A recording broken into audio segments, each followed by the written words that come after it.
ರೇಣುಕಾಸ್ವಾಮಿ ಹತ್ಯೆ ಪ್ರಕರಣದಲ್ಲಿ ಜೈಲು ಪಾಲಾಗಿರೋ ನಟ ದರ್ಶನ್ಗೆ ಒಂದರ ಮೇಲೊಂದು ಸಂಕಷ್ಟ ಎದುರಾಗ್ತಾ ಇದೆ. ಕೊಲೆ ಕೇಸ್ ತನಿಖೆ ವೇಳೆ ದರ್ಶನ್ ಗ್ಯಾಂಗ್ಗೆ ಸಂಬಂಧಿಸಿದ 70 ಲಕ್ಷ ಹಣ ಸಿಕ್ಕಿದ್ದು, ಹಣದ ಮೂಲ ಪತ್ತೆ ಹಚ್ಚುವಂತೆ ಐಟಿ ಅಧಿಕಾರಿಗಳಿಗೆ ಪೊಲೀಸರು ಪತ್ರ ಬರೆದಿದ್ದಾರೆ. ಕಾನೂನು ಪ್ರಕಾರ ಓರ್ವ ವ್ಯಕ್ತಿ 10 ಲಕ್ಷಕ್ಕಿಂತ ಹೆಚ್ಚು ನಗದು ತಮ್ಮ ಬಳಿ ಇಟ್ಕೊಳ್ಳುವಂತಿಲ್ಲ. ಒಂದು ವೇಳೆ 10 ಲಕ್ಷಕ್ಕಿಂತ ಹೆಚ್ಚು ಹಣ ಇಟ್ಕೊಂಡ್ರೆ ಅದಕ್ಕೆ ಸೂಕ್ತ ದಾಖಲಾತಿ ನೀಡಬೇಕು. ಆದರೆ ದರ್ಶನ್ಗೆ ಸಂಬಂಧಿಸಿದ 70 ಲಕ್ಷ ಹಣದ ಬಗ್ಗೆ ಈವರೆಗೂ ಸೂಕ್ತ ದಾಖಲಾತಿ ಸಿಕ್ಕಿಲ್ಲ. ಹೀಗಾಗಿ ಆದಾಯ ತೆರಿಗೆ ಇಲಾಖೆಗೆ ಪತ್ರ ಬರೆದಿರೋ ಪೊಲೀಸರು ಹಣದ ಮೂಲದ ಬಗ್ಗೆ ತನಿಖೆ ನಡೆಸೋದಕ್ಕೆ ಮನವಿ ಮಾಡಿದ್ದಾರೆ. ಕೊಲೆ ಕೇಸ್ನಲ್ಲಿ ಜೈಲು ಸೇರಿದ ಬಳಿಕ ಭೇಟಿ ಮಾಡಿ ಬಂದಿದ್ದ ಪತ್ನಿ ವಿಜಯಲಕ್ಷ್ಮಿ ಪೋಸ್ಟ್ ಒಂದನ್ನು ಮಾಡಿದ್ದಾರೆ. ನನ್ನ ಪ್ರೀತಿಯ ಸಹೋದರರೇ, ದರ್ಶನ್ ಅವರಿಗೆ ನೀವು ತಮ್ಮ ಅಭಿಮಾನಿಗಳು ಅಂದರೆ ಅಪಾರವಾದ ಪ್ರೀತಿ. ನೀವು ಅವರನ್ನು ಪ್ರೀತಿಸುವಷ್ಟೇ ಅವರು ತಮ್ಮ ಸೆಲೆಬ್ರಿಟಿಗಳನ್ನು ತನ್ನ ಹೃದಯದಲ್ಲೇ ಹೊತ್ತಿರುವುದು ನಿಮಗೆ ಗೊತ್ತಿದೆ. ಇದೊಂದು ಪರೀಕ್ಷೆಯ ಸಮಯ. ನನಗೆ, ನಿಮಗೆ, ನಮ್ಮೆಲ್ಲರಿಗೆ ನಾವು ತಾಳ್ಮೆ ಕಳ್ಕೊಂಡು ಮಾತನಾಡೋದ್ರಿಂದ ಹಾನಿಯಾಗೋದು ನಮಗೆ. ಆದ್ದರಿಂದ ತಾಳ್ಮೆ, ಶಾಂತಿಯಿಂದ ಇರೋಣ. ನಿಮ್ಮ ಆತಂಕವನ್ನು ನಾನು ದರ್ಶನ್ರಿಗೆ ತಲುಪಿಸಿದ್ದೇನೆ. ಅವರು ನಿಮ್ಮ ಪ್ರತಿ ಕಾಳಜಿ ವ್ಯಕ್ತಪಡಿಸಿದ್ದಾರೆ. ನಾವು ನಮ್ಮ ನ್ಯಾಯಾಲಯಗಳ ಮೇಲೆ ವಿಶ್ವಾಸ ಇಡೋಣ. ನಮಗೆ ನ್ಯಾಯ ಸಿಗೋ ಸಂಪೂರ್ಣ ಭರವಸೆ ನನಗಿದೆ. ಇಂಥ ಕಷ್ಟದ ಸಮಯದಲ್ಲಿ ದರ್ಶನ್ರ ಅನುಪಸ್ಥಿತಿಯನ್ನು ದುರುಪಯೋಗ ಪಡಿಸಿಕೊಂಡು ಅವರಿಗೆ ಕೇಡು ಬಯಸುವ ತಾಯಿ ಚಾಮುಂಡೇಶ್ವರಿ ನೋಡ್ಕೊಳ್ತಾಳೆ. ಒಳ್ಳೆ ಸಮಯ ಮತ್ತೆ ಮರಳಿ ಬರಲಿದೆ ಅಂತ ಹೇಳಿದ್ದಾರೆ. ದರ್ಶನ್ ಗ್ಯಾಂಗ್ನಿಂದ ಕೊಲೆಯಾದ ರೇಣುಕಾಸ್ವಾಮಿ ಕುಟುಂಬದ ಬೆಂಬಲಕ್ಕೆ ನಟ ಧ್ರುವ ಸರ್ಜಾ ಅಭಿಮಾನಿಗಳು ನಿಂತಿದ್ದಾರೆ. ಧ್ರುವ ಸರ್ಜಾ ಅಭಿಮಾನಿ ಸಂಘದ ಅಧ್ಯಕ್ಷ ಮಹಾನ್ ಮತ್ತು ತಂಡ ಮೃತ ರೇಣುಕಾಸ್ವಾಮಿ ಮನೆಗೆ ಭೇಟಿ ನೀಡಿ ಪೋಷಕರಿಗೆ ಸಮಾಧಾನ ಹೇಳಿ ಧನ ಸಹಾಯ ಮಾಡಿದ್ರು. ಈ ವೇಳೆ ದೂರವಾಣಿ ಮೂಲಕ ಕುಟುಂಬದವರೊಂದಿಗೆ ಮಾತನಾಡಿದ ಧ್ರುವ ಸರ್ಜಾ, ಏನೇ ಇದ್ರೂ ತಿಳಿಸಿ, ನಿಮ್ಮೊಂದಿಗೆ ಸದಾ ನಾವಿದ್ದೀವಿ ಅಂತ ಹೇಳಿದರು. ಮಾಧ್ಯಮಗಳ ಕಣ್ತಪ್ಪಿಸಿ ಕೊಲೆ ಆರೋಪಿ ದರ್ಶನ್ ಭೇಟಿಗೆ ಗಣ್ಯರಿಗೆ ಪೊಲೀಸರು ಅವಕಾಶ ನೀಡುತ್ತಿದ್ದು ಸಾಕಷ್ಟು ಅನುಮಾನ ಮೂಡಿಸಿದೆ.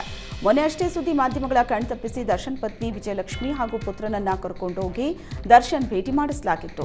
ನೆನೆ ಕೂಡ ನಟ ಲವ್ಲಿ ಸ್ಟಾರ್ ಪ್ರೇಮ್ ಹಾಗೂ ಓರ್ವ ನಿರ್ದೇಶಕನನ್ನ ರಹಸ್ಯವಾಗಿ ಪೊಲೀಸರು ಪರಪ್ಪನ ಅಗ್ರಹಾರ ಕೇಂದ್ರದ ಒಳಗೆ ಕರೆದೊಯ್ದಿದ್ದಾರೆ.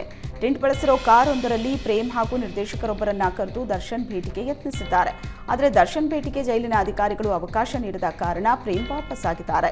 ಪೊಲೀಸರ ಕಳ್ಳಾಟದ ವಿರುದ್ಧ ಸಾರ್ವಜನಿಕರು ಆಕ್ರೋಶ ಹೊರಹಾಕಿದರು.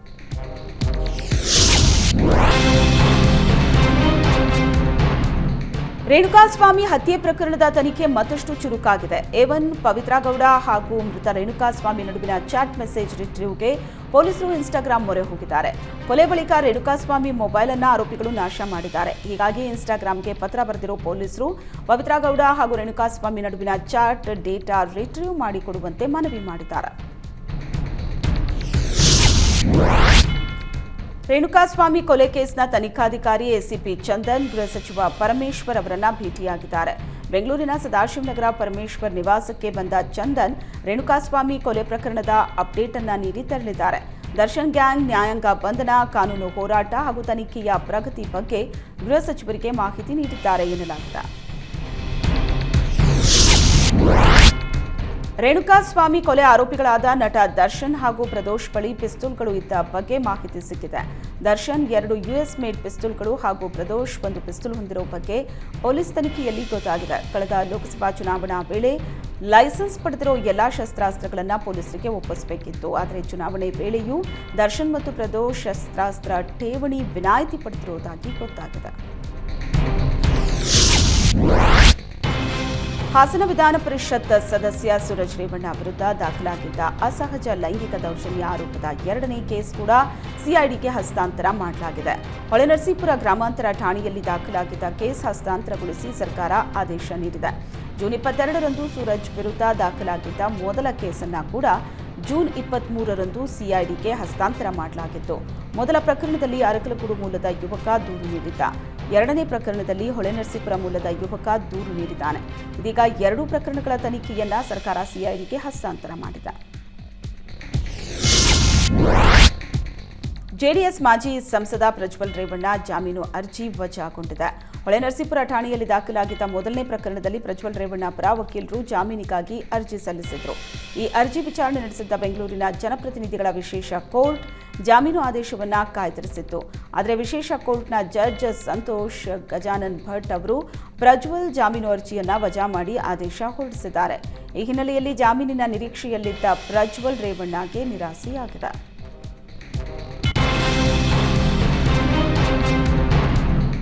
ಪ್ರಜ್ವಲ್ ರೇವಣ್ಣ ವಿರುದ್ಧದ ಲೈಂಗಿಕ ದೌರ್ಜನ್ಯ ಕೇಸಲ್ಲಿ ಮಾಜಿ ಶಾಸಕ ಪ್ರೀತಂ ಗೌಡಗೆ ಸಂಕಷ್ಟ ಎದುರಾಗಿದೆ. ಪ್ರಜ್ವಲ್ ಜೊತೆಗಿನ ತಮ್ಮ ಫೋಟೋ ಹಾಗೂ ವಿಡಿಯೋಗಳನ್ನು ಪ್ರೀತಂ ಗೌಡ ವೈರಲ್ ಮಾಡಿರುವುದಾಗಿ ಆರೋಪಿಸಿ ಸಂತ್ರಸ್ತೆ ಒಬ್ಬರು ದೂರು ನೀಡಿದ್ದಾರೆ. ಪ್ರೀತಂ ಗೌಡ, ಕಿರಣ್, ಶರತ್ ಹಾಗೂ ಮತ್ತೋರ್ವ ವ್ಯಕ್ತಿ ವಿರುದ್ಧ ಸಿಐಡಿ ಸೈಬರ್ ಕ್ರೈಂ ಠಾಣೆಗೆ ಸಂತ್ರಸ್ತೆ ದೂರು ನೀಡಿದ್ದಾರೆ. ಮಹಿಳೆ ದೂರಿನ ಮೇರೆಗೆ ಎಫ್ಐಆರ್ ದಾಖಲಿಸಿಕೊಂಡಿರುವ ಅಧಿಕಾರಿಗಳು ತನಿಖೆಯನ್ನ ಚುರುಕುಗೊಳಿಸಿದ್ದಾರೆ. ಎಂಎಲ್ಸಿ ಸೂರಜ್ ರೇವಣ್ಣ ವಿರುದ್ಧದ ಲೈಂಗಿಕ ದೌರ್ಜನ್ಯ ಪ್ರಕರಣಕ್ಕೆ ಮತ್ತೊಂದು ಟ್ವಿಸ್ಟ್ ಸಿಕ್ಕಿದೆ. ಸೂರಜ್ ರೇವಣ್ಣ ವಿರುದ್ಧ ಅವರ ಆಪ್ತನೇ ಹೊಳೆನರಸೀಪುರ ಪೊಲೀಸ್ ಠಾಣೆಯಲ್ಲಿ ಲೈಂಗಿಕ ದೌರ್ಜನ್ಯ ಕೇಸ್ ದಾಖಲಿಸಿದ್ದಾನೆ. ಇನ್ನು ದೂರು ನೀಡಿದ ಬಳಿಕ ಮಾತಾಡಿದ ಸಂತ್ರಸ್ತ, 4 ವರ್ಷಗಳ ಹಿಂದೆಯೇ ನನ್ನ ಮೇಲೆ ಲೈಂಗಿಕ ದೌರ್ಜನ್ಯ ನಡೆದಿತ್ತು. ನನ್ನ ಮನಸ್ಸಿನಲ್ಲೇ ನೋವಿಟ್ಕೊಂಡು ಸುಮ್ಮನಿದ್ದೆ. ಈಗ ಸಮಯ ಬಂದಿದೆ, ದೂರು ಕೊಟ್ಟಿದ್ದೇನೆ. ನಾನು ದೂರು ನೀಡಿರೋದ್ರ ಹಿಂದೆ ಬೇರೆ ಯಾರೂ ಇಲ್ಲ. ನಾನೇ ಸ್ವ ಇಚ್ಛೆಯಿಂದ ಬಂದು ದೂರು ಕೊಟ್ಟಿದ್ದೇನೆ ಅಂತ ಹೇಳಿದ್ದಾರೆ. ರಾಜ್ಯ ಕಾಂಗ್ರೆಸ್ನಲ್ಲಿ ಸಮುದಾಯವಾರು ಡಿಸಿಎಂ ದಂಗಲ್ ಬಿರುಗಾಳಿ ಜೋರಾಗಿ ಸದ್ದು ಮಾಡುತ್ತಿದೆ. ಸಿದ್ದರಾಮಯ್ಯ ಆಪ್ತ ಬಣದ ಸಚಿವರಾದ ಸತೀಶ್ ಜಾರಕಿಹೊಳಿ, ಜಮೀರ್ ಅಹಮದ್, ಕೆಎನ್ ರಾಜಣ್ಣ ಸೇರಿದಂತೆ ಹಲವರು ಹೆಚ್ಚುವರಿ ಡಿಸಿಎಂಗೆ ಪಟ್ಟು ಹಿಡಿದಿದ್ದಾರೆ. ಇದರ ನಡುವೆ ಹೆಚ್ಚುವರಿ ಡಿಸಿಎಂ ಹುದ್ದೆ ಸೃಷ್ಟಿ ಹೈಕಮಾಂಡ್ಗೆ ಬಿಟ್ಟದ್ದು ಅಂತ ಸಿಎಂ ಸಿದ್ದರಾಮಯ್ಯ ಹೇಳಿದ್ದಾರೆ. ಈ ಡಿಸಿಎಂ ದಂಗಲ್ ಮಧ್ಯೆ ನಾಳೆ ಸಿಎಂ ಹಾಗೂ ಡಿಸಿಎಂ ಡಿಕೆಶಿ ದೆಹಲಿಗೆ ತೆರಳುತ್ತಾ ಇದ್ದಾರೆ. ನಿಗದಿತ ಕಾರ್ಯಕ್ರಮದಲ್ಲಿ ಭಾಗಿಯಾಗಲಿರುವ ನಾಯಕರು ಕಾಂಗ್ರೆಸ್ ಹೈಕಮಾಂಡ್ ಭೇಟಿ ಮಾಡಲಿದ್ದು, ಈ ವೇಳೆ ಹೆಚ್ಚುವರಿ ಡಿಸಿಎಂ ದಂಗಲ್ ವಿಚಾರ ಚರ್ಚೆಗೆ ಬರೋ ಸಾಧ್ಯತೆ ಇದೆ. ಡಿಸಿಎಂ ದಂಗಲ್ ಮಧ್ಯೆ ಕೆಪಿಸಿಸಿ ಅಧ್ಯಕ್ಷ ಹುದ್ದೆ ಗುದ್ದಾಟವೂ ಶುರುವಾಗಿದೆ. ಸಚಿವ ಕೆಎನ್ ರಾಜಣ್ಣ ಈಗ ಕೆಪಿಸಿಸಿ ಅಧ್ಯಕ್ಷರಾಗುವುದಕ್ಕೆ ಎಲ್ಲಾ ಸಮುದಾಯದವರು ಅರ್ಹರು ಅನ್ನೋ ಮೂಲಕ ಮತ್ತೊಂದು ಬಾಂಬ್ ಹಾಕಿದ್ದಾರೆ. ಲಿಂಗಾಯತ ನಾಯಕರು ಕೆಪಿಸಿಸಿ ಅಧ್ಯಕ್ಷ ಸ್ಥಾನ ಕೇಳಿದ್ರೆ ತಪ್ಪೇನು? ಸಿದ್ದರಾಮಯ್ಯ ಸಿಎಂ ಮಾಡುವಾಗ ಹೈಕಮಾಂಡ್ ಸಿದ್ದರಾಮಯ್ಯ ಮುಖ್ಯಮಂತ್ರಿ ಮತ್ತು ಡಿಕೆಶಿ ಡಿಸಿಎಂ ಎನ್ನಲಾಗಿತ್ತು. ಲೋಕಸಭೆ ಚುನಾವಣೆವರೆಗೆ ಡಿಕೆಶಿ ಕೆಪಿಸಿಸಿ ಅಧ್ಯಕ್ಷ ಅಂತಿದ್ರು. ಅದನ್ನ ಈಗ ಮತ್ತೆ ನೆನಪು ಮಾಡಿಕೊಡೋದಕ್ಕೆ ಇಷ್ಟಪಡ್ತೀನಿ ಅನ್ನೋ ಮೂಲಕ ಡಿಕೆಶಿ ಕೆಪಿಸಿಸಿ ಅಧ್ಯಕ್ಷ ಸ್ಥಾನದ ಮೇಲೂ ಕಣ್ಣಿಟ್ಟಿದ್ದಾರೆ ಕೆಎನ್ ರಾಜಣ್ಣ. ಮೈಸೂರಿನ ಚಾಮರಾಜ ಕ್ಷೇತ್ರದ ಶಾಸಕ ಹರೀಶ್ ಗೌಡಗೆ ಬ್ಲಾಕ್ಮೇಲ್ ಮಾಡಿದ್ದ ಗ್ಯಾಂಗ್ ಅನ್ನ ಅರೆಸ್ಟ್ ಮಾಡಲಾಗಿದೆ. ಶಾಸಕ ಹರೀಶ್ ಗೌಡ ಸೇರಿದಂತೆ ಅನೇಕರಿಗೆ ಖತರ್ನಾಕ್ ಗ್ಯಾಂಗ್ ಒಂದು ಹನಿ ಟ್ರಾಪ್ ಮೂಲಕ ಬ್ಲಾಕ್ಮೇಲ್ ಮಾಡ್ತಿದೆ ಅಂತ ದೂರು ನೀಡಿದ್ರು. ಪ್ರಭಾವಿಗಳನ್ನ ಸಂಪರ್ಕ ಮಾಡ್ತಾ ಇದ್ದ ಹನಿ ಟ್ರಾಪ್ ಗ್ಯಾಂಗ್ ಅನ್ನ ಪೊಲೀಸರು ಬಂಧಿಸಿದ್ದಾರೆ. ಮೈಸೂರು ಮೂಲದ ಸಂತೋಷ್, ಪುಟ್ಟರಾಜು ಹಾಗೂ ಒಬ್ಬ ಯುವತಿಯೂ ಅರೆಸ್ಟ್ ಆಗಿದ್ದಾಳೆ.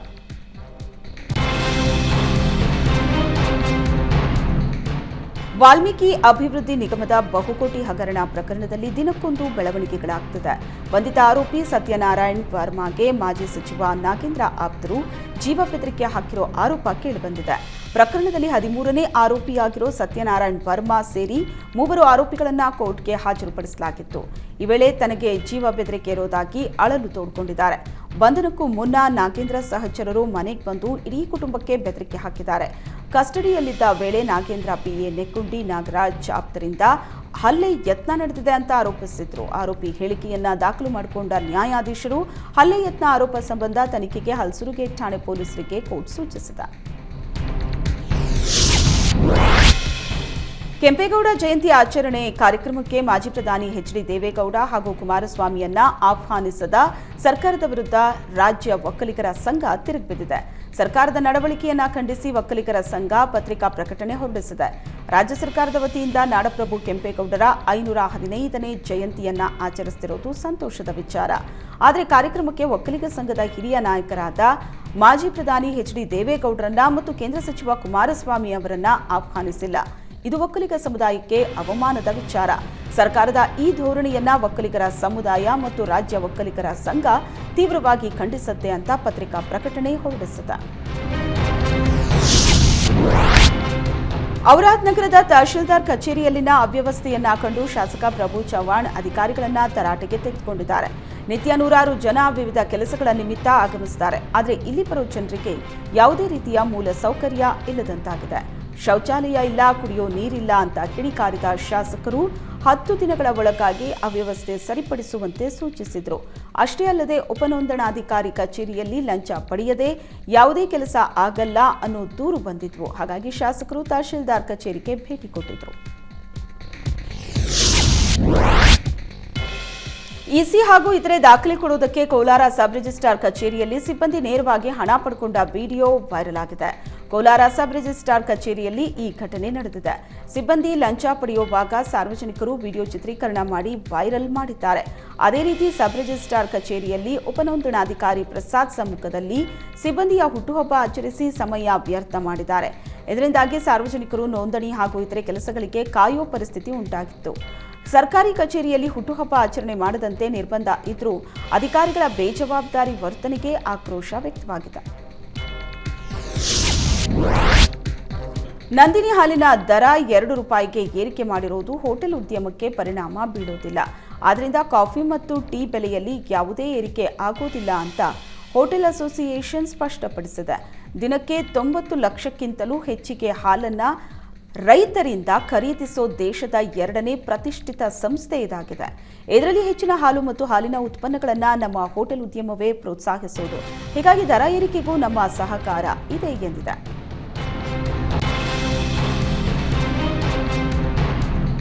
ಕೊಡಗು ಜಿಲ್ಲೆಯಲ್ಲಿ ಮಳೆ ಆರ್ಭಟಕ್ಕೆ ಭಾರೀ ಗಾತ್ರದ ಮರವೊಂದು ಮಾದಾಪುರ ಸೂರ್ಲಬ್ಬಿ ರಸ್ತೆಗೆ ಅಡ್ಡಲಾಗಿ ಬಿದ್ದಿದೆ. ಮರ ಬಿದ್ದು ಸಂಚಾರಕ್ಕೆ ಸಂಪೂರ್ಣ ಅಡ್ಡಿಯಾಗಿದ್ದು, ಸ್ಥಳೀಯರ ಸಹಕಾರದಿಂದ ಮರ ತೆರವು ಕಾರ್ಯಾಚರಣೆ ನಡೆಯಿತು. ಮತ್ತೊಂದೆಡೆ ಭಾಗಮಂಡಲದ ತ್ರಿವೇಣಿ ಸಂಗಮ ಭರ್ತಿಯಾಗಿದ್ದು, ಸಂಗಮದ ಸ್ನಾನಘಟ್ಟ ಬಹುತೇಕ ಮುಳುಗಡೆಯಾಗಿದೆ. ಹೀಗೆ ಮಳೆ ಮುಂದುವರೆದಲ್ಲಿ ನಾಪೋಕ್ಲು ಭಾಗಮಂಡಲ ರಸ್ತೆ ಜಲಾವೃತವಾಗುವ ಸಾಧ್ಯತೆ ಇದೆ. ಕೊಡಗು ಜಿಲ್ಲೆಯಲ್ಲಿ ಧಾರಾಕಾರ ಮಳೆ ಮುಂದುವರೆದ ಹಿನ್ನೆಲೆ ಮಡಿಕೇರಿ ತಾಲೂಕು ವ್ಯಾಪ್ತಿಯ ಪ್ರಾಥಮಿಕ ಮತ್ತು ಪ್ರೌಢಶಾಲೆಗಳಿಗೆ ರಜೆ ಘೋಷಣೆ ಮಾಡಲಾಗಿದೆ. ಮಳೆಯಿಂದ ಜನಜೀವನ ಅಸ್ತವ್ಯಸ್ತಗೊಂಡಿದ್ದು, ರಸ್ತೆ ಕುಸಿತ, ಭೂಕುಸಿತ ಉಂಟಾಗಿದೆ. ಹಲವೆಡೆ ಮರಗಳು ಬಿದ್ದು ರಸ್ತೆ ಸಂಪೂರ್ಣ ಜಖಮ್ಮಾಗಿದೆ. ಮುಂಜಾಗ್ರತಾ ಕ್ರಮವಾಗಿ ಮಕ್ಕಳ ಸುರಕ್ಷತೆಯ ದೃಷ್ಟಿಯಿಂದ ಮಡಿಕೇರಿ ಶಿಕ್ಷಣಾಧಿಕಾರಿ ರಜೆ ಘೋಷಿಸಿದ್ದಾರೆ. ಬೆಂಗಳೂರು ಜಲಮಂಡಳಿಯ ವತಿಯಿಂದ ಜೂನ್ 28ರಂದು ಫೋನ್ ಇನ್ ಕಾರ್ಯಕ್ರಮ ಆಯೋಜಿಸಲಾಗಿದೆ. ಬೆಳಗ್ಗೆ 9:30 ರಿಂದ 10:30ರವರೆಗೆ ಜಲಮಂಡಳಿ ಅಧ್ಯಕ್ಷ ಡಾಕ್ಟರ್ ಬಿ ರಾಮಪ್ರಸಾದ್ ಮನೋಹರ್ ಜೊತೆ ಕರೆ ಮಾಡಿ ಮಾತನಾಡಬಹುದಾಗಿದೆ. ಸಾರ್ವಜನಿಕರು ತಮ್ಮ ವಲಯ ಅಥವಾ ಪ್ರದೇಶಗಳಲ್ಲಿನ ಕುಡಿಯೋ ನೀರಿನ ಸಮಸ್ಯೆ ಮತ್ತು ಒಳಚರಂಡಿ ಕೊಳವೆ ಹಾಗೂ ಇಳಿಗುಂಡಿಯಿಂದ ತ್ಯಾಜ್ಯ ನೀರು ಹೊರಬರ್ತಾ ಇರೋ ಬಗ್ಗೆ ದೂರು ಕೊಡಬಹುದಾಗಿದೆ. ಜಲಮಾಪನ ಹಾಗೂ ನೀರಿನ ಬಿಲ್ಲಿನ ಸಮಸ್ಯೆ ಬಗ್ಗೆ ನೇರವಾಗಿ ಮಾತಾಡಿ ಕುಂದುಕೊರತೆಗಳನ್ನು ಬಗೆಹರಿಸಿಕೊಳ್ಳಬಹುದು ಅಂತ ಜಲಮಂಡಳಿ ಪ್ರಕಟಣೆಯಲ್ಲಿ ತಿಳಿಸಿದೆ. ಮೈಂಡ್ ಕೇರ್ ಫೌಂಡೇಶನ್ ಮತ್ತು ನಾರ್ಕೋಟಿಕ್ಸ್ ಕಂಟ್ರೋಲ್ ಬ್ಯೂರೋ ಸಹಯೋಗದಲ್ಲಿ ಬೆಂಗಳೂರು ವಿಶ್ವವಿದ್ಯಾಲಯದಲ್ಲಿ ಅಂತಾರಾಷ್ಟ್ರೀಯ ಮಾದಕ ವಸ್ತು ವಿರೋಧಿ ದಿನ ಆಚರಿಸಲಾಯಿತು. ಜ್ಞಾನಭಾರತಿ ಆವರಣದ ಎಚ್ಎನ್ ಸಭಾಂಗಣದಲ್ಲಿ ನಡೆದ ಕಾರ್ಯಕ್ರಮದಲ್ಲಿ ಸಚಿವ ದಿನೇಶ್ ಗುಂಡೂರಾವ್ ಮುಖ್ಯ ಅತಿಥಿಯಾಗಿ ಭಾಗವಹಿಸಿದರು. ವಿಶ್ವವಿದ್ಯಾಲಯದ ವಿದ್ಯಾರ್ಥಿಗಳು ಜ್ಞಾನಭಾರತಿ ಆವರಣದಲ್ಲಿ ಕಾಲ್ನಡಿಗೆ ಮೂಲಕ ಮಾದಕ ವಸ್ತು ಸೇವನೆಯ ಪರಿಣಾಮ ಬಗ್ಗೆ ಜಾಗೃತಿ ಜಾಥಾ ನಡೆಸಿದರು. ಇದೇ ವೇಳೆ ಮಾದಕ ವಸ್ತುಗಳ ಕುರಿತು ಬೀದಿ ನಾಟಕ ಪ್ರದರ್ಶಿಸಲಾಯಿತು. ಈ ವೇಳೆ ಮಾತನಾಡಿದ ಸಚಿವ ದಿನೇಶ್ ಗುಂಡೂರಾವ್, ಮಾದಕ ವಸ್ತುಗಳನ್ನು ತಡೆಗಟ್ಟುವುದಕ್ಕೆ ಯುವ ಸಮುದಾಯ ಸಹಕರಿಸಬೇಕು, ಸಮಾಜದಲ್ಲಿನ ಬದಲಾವಣೆಗೆ ನಾವು ಕಾರಣವಾಗಬೇಕು ಅಂತ ಕರೆ ನೀಡಿದರು. ಮೈಸೂರಿನ ದೊಡ್ಡ ಗಡಿಯಾರ ಸಂರಕ್ಷಣೆಗಾಗಿ ಆಗ್ರಹಿಸಿ ಗಂಧದ ಗುಡಿ ಫೌಂಡೇಶನ್ನಿಂದ ಪ್ರತಿಭಟನೆ ನಡೆಸಲಾಯಿತು. ದೊಡ್ಡ ಗಡಿಯಾರ ದುರಸ್ತಿ ನೆಪದಲ್ಲಿ ಹಗರಣ ನಡೀತಾ ಇದೆ. ದೊಡ್ಡ ಗಡಿಯಾರ ಕಾಮಗಾರಿಗೆ ಸುಣ್ಣ, ಮರಳು, ಇತರೆ ಪದಾರ್ಥಗಳ ಬಳಕೆ ಮಾಡಬೇಕು. ಆದರೆ ದೊಡ್ಡ ಗಡಿಯಾರ ಕಾಮಗಾರಿಗೆ ಎಂಸ್ಯಾಂಡ್ ಬಳಸ್ತಾ ಇದ್ದಾರೆ ಅಂತ ಗಂಧದ ಗುಡಿ ಫೌಂಡೇಶನ್ ಸದಸ್ಯರು ಆರೋಪಿಸಿದರು. ಸಿಲಿಕಾನ್ ಸಿಟಿಯಲ್ಲಿ ದಿನೇ ದಿನೇ ಹಾವುಗಳ ಉಪಟಳ ಹೆಚ್ಚಾಗ್ತಾ ಇದೆ. ಬೆಂಗಳೂರಿನಲ್ಲಿ ಮಳೆ ಅಭಾವ ಹಿನ್ನೆಲೆ ಹಾವುಗಳ ಸಮಸ್ಯೆ ಹೆಚ್ಚಾಗಿದೆ. ಮಳೆ ಹೆಚ್ಚಾದಾಗ ಹಾವಿನ ಮೊಟ್ಟೆಗಳು ಮಳೆಗೆ ತುತ್ತಾಗಿ ಹಾಳಾಗ್ತಾ ಇದ್ವು. ಆದರೆ ಈಗ ಮಳೆ ಕೈಕೊಟ್ಟ ಹಿನ್ನೆಲೆ ಎಲ್ಲಾ ಮೊಟ್ಟೆಗಳಿಂದಲೂ ಮರಿಗಳು ಹೊರಬರುತ್ತಿವೆ. ಹಾವಿನ ಮರಿಗಳ ಸಂಖ್ಯೆ ವಿಪರೀತವಾಗ್ತಿರುವುದು ಆತಂಕಕಾರಿಯಾಗಿದೆ. ಇನ್ನು ಹಾವುಗಳನ್ನು ಹಿಡಿಯುವಂತೆ ಬಿಬಿಎಂಪಿ ಸಹಾಯವಾಣಿಗೂ ಸಾವಿರಾರು ಕರೆಗಳು ಬರ್ತಾ ಇದೆ. ದಾವಣಗೆರೆಯಲ್ಲಿ ಗಾಂಜಾ ಕೇಸ್ ಹೆಚ್ಚಳ, ವಿದ್ಯಾರ್ಥಿಗಳಲ್ಲಿ ಜಾಗೃತಿ. ದಾವಣಗೆರೆಯಲ್ಲಿ ಗಾಂಜಾ ಪ್ರಕರಣಗಳು ದಿನೇ ದಿನೇ ಹೆಚ್ಚಾಗ್ತಾ ಇದ್ದಂತೆ ಪೊಲೀಸರು ಈಗ ಜಾಗೃತಿಗೆ ಮುಂದಾಗಿದ್ದಾರೆ. ಮಾದಕ ವಸ್ತುಗಳು, ಮಾದಕ ಪಿಡುಗಿನ ವಿರುದ್ಧ ಲೋಕಿಕೆರೆ ಶ್ರೀ ಮಾರುತಿ ಪ್ರೌಢಶಾಲೆ ಮತ್ತು ಪದವಿ ಪೂರ್ವ ಕಾಲೇಜು ವಿದ್ಯಾರ್ಥಿಗಳ ಸಹಯೋಗದಲ್ಲಿ ಜಾಗೃತಿ ಅಭಿಯಾನವನ್ನ ನಡೆಸಲಾಯಿತು. ಲೋಕಿಕೆರೆ ಪ್ರಮುಖ ಬೀದಿಗಳಲ್ಲಿ ಜಾಗೃತಿ ಜಾಥಾ ನಡೆಸಿ ಮಾನವ ಸರಪಳಿ ರಚಿಸಿ ಗಮನ ಸೆಳೆಯಲಾಯಿತು. ಗಾಂಜಾ ಪ್ರಕರಣದಲ್ಲಿ ಬಂಧಿತರಾದವರಿಗೆ ಕಠಿಣ ಶಿಕ್ಷೆ ಆಗಬೇಕು. ಸರ್ಕಾರದ ಕಾನೂನು ಮತ್ತಷ್ಟು ಕಠಿಣವಾಗಬೇಕು. ಶಾಲಾ ಕಾಲೇಜುಗಳಲ್ಲಿ ವ್ಯಾಪಕ ಕಟ್ಟುನಿಟ್ಟಿನ ಕ್ರಮ ಆಗಬೇಕು ಅಂತ ವಿದ್ಯಾರ್ಥಿಗಳು ಆಗ್ರಹಿಸಿದ್ದಾರೆ. ಬೆಂಗಳೂರಿನ ಮತಿಕೆರೆಯ ರಾಯಲ್ ಕಾಲೇಜಿನಲ್ಲಿ meet and greet with celebrity ಕಾರ್ಯಕ್ರಮ ನಡೆಯಿತು. ಕಾರ್ಯಕ್ರಮದಲ್ಲಿ ನಿವೃತ್ತ ಲೋಕಾಯುಕ್ತ ನ್ಯಾಯಮೂರ್ತಿ ಸಂತೋಷ್ ಹೆಗ್ಡೆ ಅತಿಥಿಯಾಗಿ ಪಾಲ್ಗೊಂಡಿದ್ದರು. ಇದೇ ವೇಳೆ ಮಾತನಾಡಿದ ಅವರು, ಅಧಿಕಾರ ಮತ್ತು ಶ್ರೀಮಂತಿಕೆಯನ್ನ ವಿಜೃಂಭಿಸೋ ಕೆಟ್ಟ ಹವ್ಯಾಸ ಹೋಗಬೇಕಾಗಿದೆ. ಸಮಾಜದಲ್ಲಿ ದುರಾಸೆಯ ರೋಗ ಅತಿಯಾಗಿದೆ. ತೃಪ್ತಿಯ ಗುಣವನ್ನು ಅಳವಡಿಸಿಕೊಳ್ಳುವುದೇ ದುರಾಸೆಗೆ ಔಷಧಿ ಎಂದರು. ಕಾಲೇಜಿನ ಅಧ್ಯಕ್ಷ ದೇವರಾಜ್, ನಿರ್ದೇಶಕಿ ಸುಜಾತ, ಕಾಲೇಜಿನ ಪ್ರಾಚಾರ್ಯ ಲಕ್ಷ್ಮೀಶ್ ಹೆಗ್ಡೆ ಸೋಂದ ಉಪಸ್ಥಿತರಿದ್ದರು. ಕೋಲಾರದ ಶ್ರೀನಿವಾಸಪುರ ತಾಲೂಕಿನ ದೇವಲಪಲ್ಲಿ ಗ್ರಾಮದ ಯುವ ರೈತ ಆಂಜನೇಯ ಎಂಬಾತ ಪಕ್ಕದ ಜಮೀನಿನಿಂದ ನೀರನ್ನು ಪಡೆದು 1 ಎಕರೆಯಲ್ಲಿ 2,000 ಡ್ರ್ಯಾಗನ್ ಗಿಡಗಳನ್ನು ಹಾಕಿ ಲಕ್ಷಾಂತರ ರೂಪಾಯಿ ಸಂಪಾದನೆ ಮಾಡುತ್ತಿದ್ದಾರೆ. ರೈತ ಆಂಜನೇಯ ಅವರು 8 ರಿಂದ 10 ಲಕ್ಷ ಖರ್ಚು ಮಾಡಿ ಈ ಬೆಳೆ ಹಾಕಿದ್ದು 1 ವರ್ಷ ಗಿಡಗಳನ್ನು ಪೋಷಣೆ ಮಾಡಿದ ಬಳಿಕ ಡ್ರ್ಯಾಗನ್ ಹಣ್ಣನ್ನು ಮಾರಾಟ ಮಾಡೋದಕ್ಕೆ ಆರಂಭ ಮಾಡಿದ್ದಾರೆ. ಮಾರ್ಕೆಟ್ನಲ್ಲಿ ಡ್ರ್ಯಾಗನ್ ಹಣ್ಣಿಗೆ ಹೆಚ್ಚಿನ ಬೇಡಿಕೆ ಸಹ ಇದ್ದು ಪ್ರಥಮ ಇಳುವರಿಯಲ್ಲೇ 2 ಕ್ವಿಂಟಲ್ ಹಣ್ಣುಗಳನ್ನು ಬೆಂಗಳೂರಿನ ಕೆಆರ್ ಮಾರ್ಕೆಟ್ಗೆ ಮಾರಾಟ ಮಾಡಿದ್ದಾರೆ. ಕರುನಾಡಿನ ಸಂಗೀತದ ಜಾತ್ರೆ ಅಂತ ಫೇಮಸ್ ಆಗಿರೋ ಗದಗ್ದ ಪಂಚಾಕ್ಷರ ಹಾಗೂ ಪುಟ್ಟರಾಜ ಗುರುಗಳ ಜಾತ್ರಾ ಮಹೋತ್ಸವ ಅದ್ದೂರಿಯಾಗಿ ನೆರವೇರಿತು. ಪಂಚಾಕ್ಷರ ಗವಾಯಿ, ಪುಟ್ಟರಾಜ ಗವಾಯಿಗಳ ಸ್ಮರಣೋತ್ಸವ ಅಂಗವಾಗಿ ನಡೆಯೋ ಜಾತ್ರೆಯಲ್ಲಿ ಪ್ರತಿ ವರ್ಷದಂತೆ ಈ ವರ್ಷವೂ ಸಂಗೀತ, ನಾಟಕ ಪ್ರದರ್ಶನ ನಡೆದವು. ಧಾರ್ಮಿಕ ಕಾರ್ಯಕ್ರಮದ ಜೊತೆಗೆ ಸಂಗೀತ, ಸಾಂಸ್ಕೃತಿಕ ಕಾರ್ಯಕ್ರಮಗಳು ನಡೆಸೋದು ಈ ಜಾತ್ರೆಯ ವಿಶೇಷವಾಗಿದೆ. ಬಾಗಲಕೋಟೆಯಲ್ಲಿ ತೋಟಗಾರಿಕೆ ವಿಶ್ವವಿದ್ಯಾಲಯದ ವತಿಯಿಂದ ಸಸ್ಯ ಸಂತೆಯನ್ನು ಆಯೋಜಿಸಲಾಗಿತ್ತು. ನವನಗರದ ತೋಟಗಾರಿಕೆ ವಿಶ್ವವಿದ್ಯಾಲಯದ ಆವರಣದ ಬಳಿ ನಿರಂತರ 3 ದಿನಗಳ ಕಾಲ ಹಮ್ಮಿಕೊಂಡಿದ್ದ ಸಸ್ಯ ಸಂತೆ ಎಲ್ಲರ ಗಮನ ಸೆಳೆಯುವಲ್ಲಿ ಯಶಸ್ವಿಯಾಯಿತು. ಅಲಂಕಾರಿಕ ಸಸಿಗಳು, ಔಷಧಿ ಸಸಿಗಳು, ಹಣ್ಣಿನ ಸಸಿಗಳು, ವಿದೇಶಿ ಮಾದರಿ ಸಸಿಗಳು, ಬೀಜ ಸೇರಿದಂತೆ ಎಲ್ಲವನ್ನೂ ಇಲ್ಲಿ ಪ್ರದರ್ಶನಕ್ಕೆ ಇರಿಸಲಾಗಿತ್ತು. ಈ ಮೂಲಕ ಮಳಿಗೆ ಒಂದು ಉತ್ಪನ್ನಗಳು ಹಲವು ಅನ್ನೋ ಶೀರ್ಷಿಕೆ ಅಡಿ ಕೈಗೊಂಡ ಸಸ್ಯ ಸಂತೆ ಆಕರ್ಷಣೀಯವಾಗಿತ್ತು. ಸಂತೆಗೆ ಜಿಲ್ಲೆ ಸೇರಿದಂತೆ ಹೊರ ಜಿಲ್ಲೆಗಳಿಂದಲೂ ಸಹ ಜನರು ಬಂದು ವೀಕ್ಷಣೆ ಮಾಡಿದರು.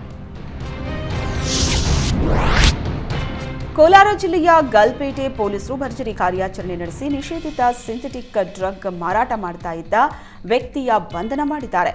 ಪ್ರಶಾಂತ್ ನಗರದ 27 ವರ್ಷದ ಸಮೀರ್ ಪಾಷಾ ಅನ್ನೋ ಯುವಕನನ್ನ ಬಂಧನ ಮಾಡಿದ್ದಾರೆ. ಕೋಲಾರ ಜಿಲ್ಲೆಯ ಇತಿಹಾಸದಲ್ಲೇ ಇದೇ ಮೊದಲ ಬಾರಿಗೆ ಸಿಂಥೆಟಿಕ್ ಡ್ರಗ್ಸ್ ಮಾರಾಟ ಜಾಲ ಪತ್ತೆಯಾಗಿದ್ದು ಬಂಧಿತನಿಂದ 180 ಗ್ರಾಂ ಡ್ರಗ್ಸ್ ಹಾಗೂ ಡ್ರಗ್ಸ್ ಸೇವನೆಗೆ ಬಳಸೋ ವಸ್ತುಗಳು ವಶಕ್ಕೆ ಪಡೆಯಲಾಗಿದೆ. ರಾಯಚೂರಿನ ಜಿಲ್ಲಾಧಿಕಾರಿಗಳ ಕಚೇರಿ ಎದುರು ಅಂತಾರಾಷ್ಟ್ರೀಯ ಮಾದಕ ವಸ್ತುಗಳ ಸೇವನೆ ಮತ್ತು ಕಳ್ಳ ಸಾಗಾಣಿಕೆ ವಿರೋಧಿ ದಿನಾಚರಣೆ ಆಚರಿಸಲಾಯಿತು. ಕಾರ್ಯಕ್ರಮಕ್ಕೆ ಜಿಲ್ಲಾ ಕಾನೂನು ಸೇವೆಗಳ ಪ್ರಾಧಿಕಾರದ ಪ್ರಭಾರಿ ಕಾರ್ಯದರ್ಶಿ ಹಾಗೂ ಹಿರಿಯ ಶ್ರೇಣಿ ಸಿವಿಲ್ ನ್ಯಾಯಾಧೀಶರಾದ ಸಿದ್ದರಾಮಪ್ಪ ಚಾಲನೆ ನೀಡಿದರು. ಬಳಿಕ ಮಾತನಾಡಿದ ಅವರು, 16 ರಿಂದ 25 ವರ್ಷದವರು ಹೆಚ್ಚಾಗಿ ಡ್ರಗ್ಸ್ ಸೇವನೆಗೆ ಗುರಿಯಾಗುತ್ತಿದ್ದಾರೆ. ಸಾಧನೆ ಮಾಡೋ ವಯಸ್ಸಲ್ಲಿ ಮಾದಕ ದ್ರವ್ಯಗಳಿಗೆ ಬಲಿಯಾಗಿ ತಮ್ಮ ಗುರಿ ಮುಟ್ಟೋದಕ್ಕೆ ಆಗದೆ ನಾನಾ ಕಾಯಿಲೆಗಳಿಗೆ ಅಥವಾ ಅಪರಾಧ ಕೃತ್ಯದಲ್ಲಿ ಭಾಗಿಯಾಗ್ತಿದ್ದಾರೆ. ಇಂತಹ ದಿನಾಚರಣೆ ಮುಖಾಂತರ ಯುವ ಪೀಳಿಗೆಯಲ್ಲಿ ಜಾಗೃತಿ ಮೂಡಿಸುವುದು ಅವಶ್ಯ ಅಂತ ತಿಳಿಸಿದರು.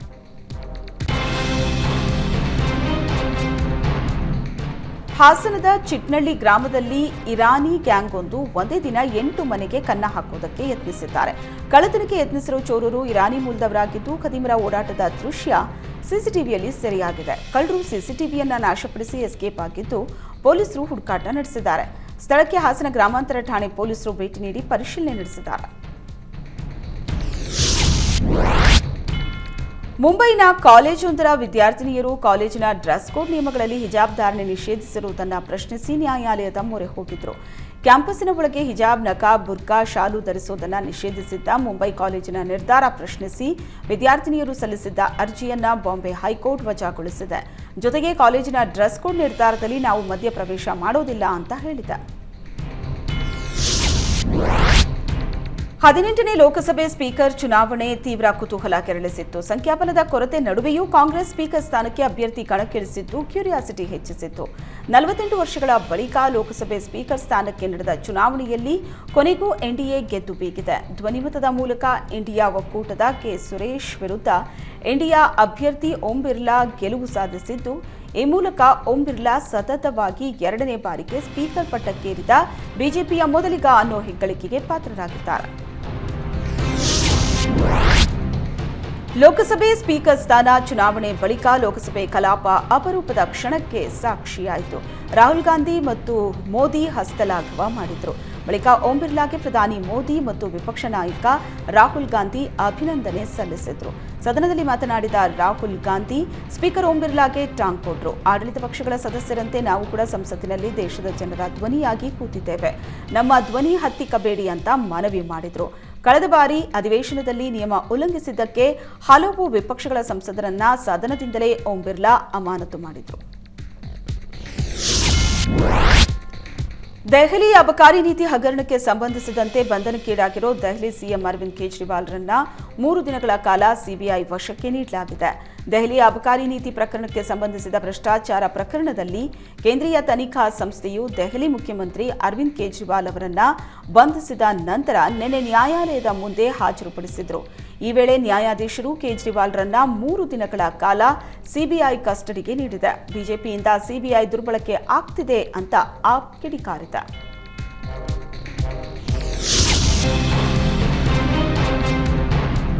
ಅರವಿಂದ್ ಕೇಜ್ರಿವಾಲ್ರನ್ನ ಜೈಲಿನಿಂದ ಹೊರಬರದಂತೆ ನೋಡಿಕೊಳ್ಳುವುದಕ್ಕೆ ಇಡೀ ವ್ಯವಸ್ಥೆ ಪ್ರಯತ್ನಿಸುತ್ತಿದೆ ಅಂತ ಸುನಿತಾ ಕೇಜ್ರಿವಾಲ್ ಆರೋಪಿಸಿದ್ದಾರೆ.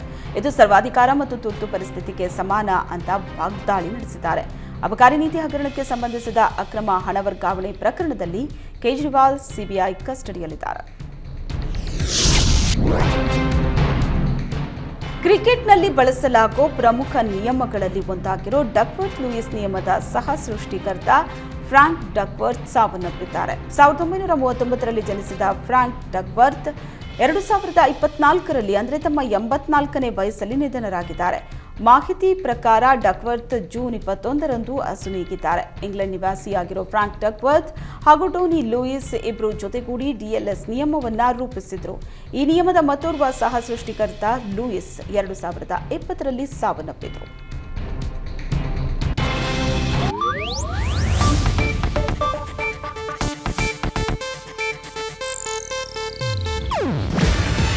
ಇದು ಏಷ್ಯಾನೆಟ್ ನ್ಯೂಸ್ ನೆಟ್ವರ್ಕ್ ಪ್ರಸ್ತುತಿ. ನೀವು ನೋಡ್ತಿದ್ದೀರಾ ಏಷ್ಯಾನೆಟ್ ಸುವರ್ಣ ನ್ಯೂಸ್.